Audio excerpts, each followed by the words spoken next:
di situ semua para bini sepuh, ahli-ahli kejawen, ahli-ahli Jawa itu menerangkan bahwa pada masa akhir Mojopahit itu ada perjanjian antara Sabdo Palon dan Sabdo Palon Noyo Genggong ini dengan Syekh Surbakir, kan begitu. Nah, Syekh Surbakir ini siapa?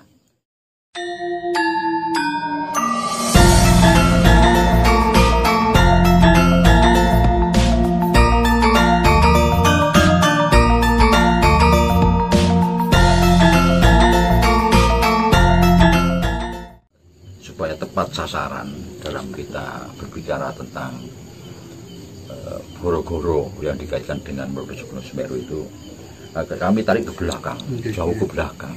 Jadi dalam ungkapan saya yang terakhir ya tentang Jawa Jawi Moto Siji, jadi kelak akan kembalinya Sabdo Palon kalau ada Ratu Tanah Jawa sing Jawa Jawi Moto Siji, kan begitu yang terakhir saya sampaikan.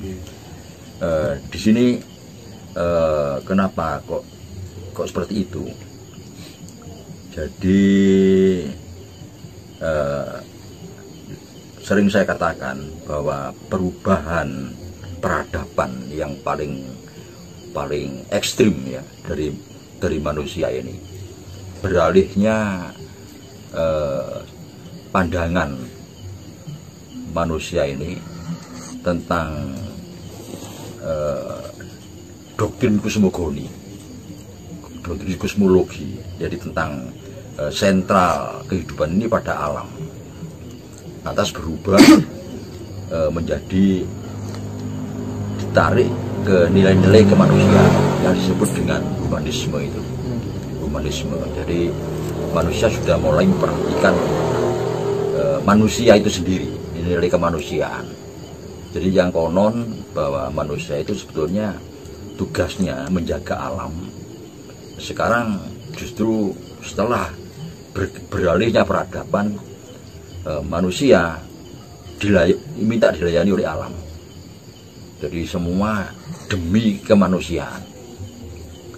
Kalau perlu alam ini rusak tidak banyak diperhitungkan karena demi kemanusiaan. Itu yang perubahan yang terjadi pada bahkan sebelum Masehi gitu ya, sebelum Masehi. Lantas terus berkembang.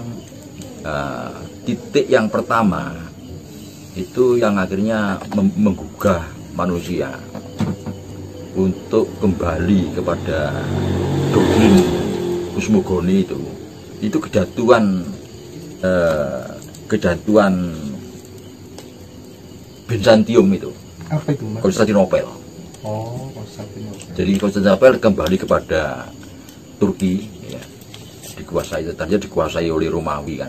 Romawi, lantas akhirnya jatuh Konstantinopel, Bizantium itu yang akhirnya menjadi ibu kota Turki, Istanbul itu kan titik pemikiran dari para ilmuwan waktu itu, sehingga kok bisa yang konon bangsa-bangsa di belahan bumi bagian barat itu kiblatnya kepada alam, lantas berubah kepada nilai-nilai kemanusiaan yang agak sedikit mengabaikan tentang kelestarian alam.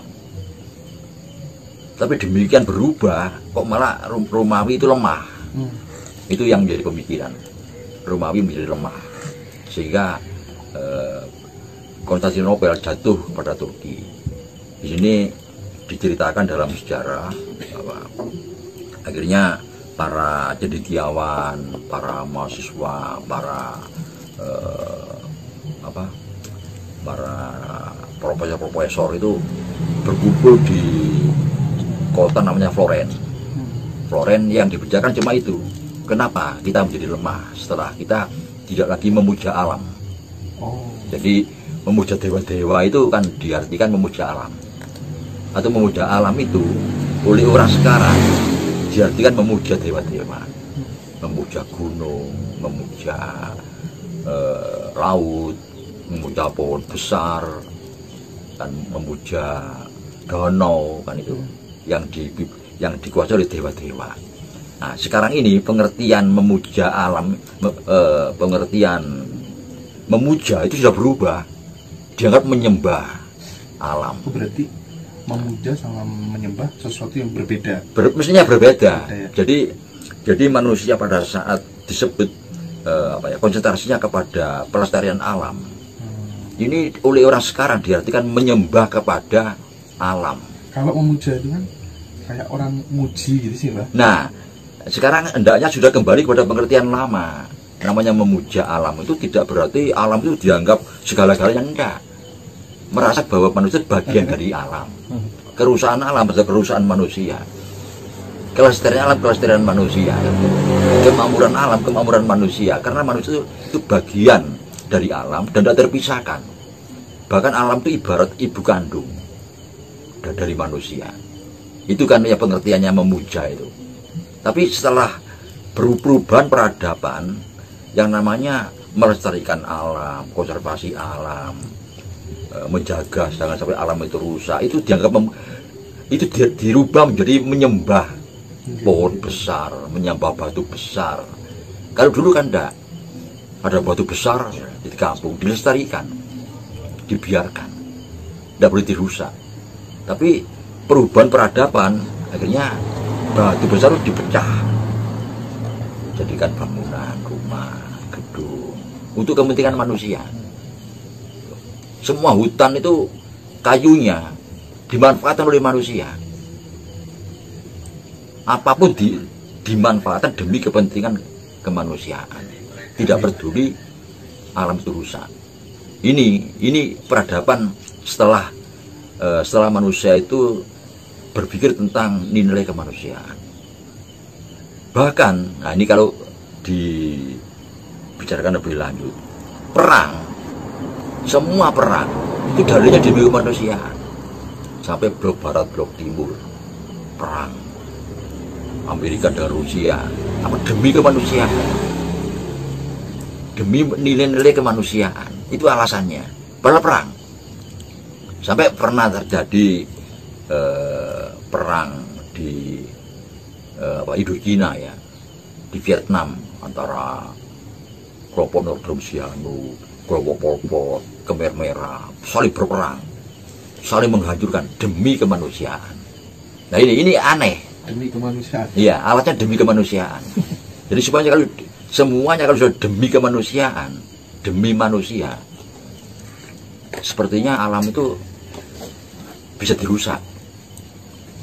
Semua pohon harus untuk kepentingan manusia, untuk membuat rumah, membuat apa saja, peralatan. Batu juga begitu. Sebesar apapun harus dihancurkan untuk membangun bangunan untuk kepentingan manusia. Ini jadi kebablasan. Jadi mengangkat nilai kemanusiaan yang dicanangkan pada masa itu terus berlangsung sampai sekarang. Tidak peduli. Tidak ada kesempatan bagi alam ini untuk kepentingannya sendiri. Itu tidak diperhatikan. Ini yang terjadi. Nah, tapi kesadaran waktu jatuhnya Konstantinopel ini kan karena mereka melirik ke belakang, zaman Romawi kuno, Yunani kuno, bangunan Kolosium di mana-mana, terus menara Pisa, zaman Babilonia.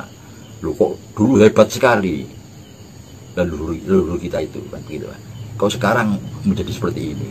Nah, mereka sadar mau kembali pada alam lagi. Tapi perkembangan dan demikian tetap dia demi kemanusiaan. Nah, sampai pada abad pertengahan timbul zaman masa disebut dengan abad penjelajahan. Abad penjelajahan terus sampai berkembang kepada abad reformasi ya, terus sampai terjadinya revolusi industri. Nah, ini sudah lupa. Nah, revolusi industri ini melahirkan berbagai macam paham, mulai kapitalisme, imperialisme, kolonialisme, neokolonialisme, komunisme. Ini semua anak kandung revolusi industri. Dan mereka juga saling berperang, paham ini, saling bertikai demi kemanusiaan. Nah ini yang terjadi. Nah ini kalau boleh diakui, kalau diakui ya, itu titik yang ekstrim tentang penghancuran demi kemanusiaan itu jatuhnya Mojopahit. Ini diakui atau tidak diakui, titik kulminasinya itu jadi Mojopahit itu, di mana mereka bergerak demi kemanusiaan. Berarti kita dianggap bukan manusia lagi. Tandanya apa? Nah, merebut apa yang ada di negeri kita, merampok semua yang ada di negeri kita demi kehidupan mereka. Padahal kita juga manusia sebetulnya, tapi dengan dalih demi kemanusiaan kita dihancurkan. Nah sekarang contoh ya, kembali kepada tadi janji Sabdo Palon. Di situ semua para bini sepuh, ahli-ahli kejawen, ahli-ahli Jawa itu menerangkan bahwa pada masa akhir Mojopahit itu ada perjanjian antara Sabdo Palon dan Sabdo Palonoyo Genggong ini dengan Syekh Subakir, kan begitu. Nah Syekh Subakir ini siapa? Ternyata Syekh Subakir ini utusan dari Turki, kan? Yang difahami oleh para sesepuh, utusan dari Turki pada zaman kekhalifahan Sultan Muhammad pertama itu, Sultan Muhammad ini yang dikirim ke sini. Lantas pertanyaannya, pada saat terjadi dialog antara Sabdo Palono Genggong dan Syekh Subakir, bahasa Eropa di mana posisinya? Ini pertanyaannya. Padahal waktu itu sama-sama masuk. Dari Turki Utsmani masuk, dari bahasa Eropa masuk, Portugis, Spanyol, Inggris, Belanda masuk. Lantas di mana posisi mereka pada saat terjadi perjanjian? Katakanlah perjanjian yang diungkap sebagai janji Sabdo Palon ini merupakan satu perjanjian antara para elit tentang masa depan dari bangsa ini. Cuma akhirnya dibeberkan ya secara mitos. Tapi kan mitologi. itu khusus Nusantara kan ya? Iya, betul. Perjanjian itu ya? Iya. Jadi pertanyaannya, pada saat terjadinya perjanjian itu, kalau itu ada orang, iya, posisi mereka yang iya, Eropa gitu ya? Di mana posisi bangsa-bangsa Eropa? Ini pertanyaannya. Tahunnya sama persis itu. Jadi abad 17, abad 17 awal. Gimana itu penjelasannya? Nah ini yang pertama yang harus kita pikirkan.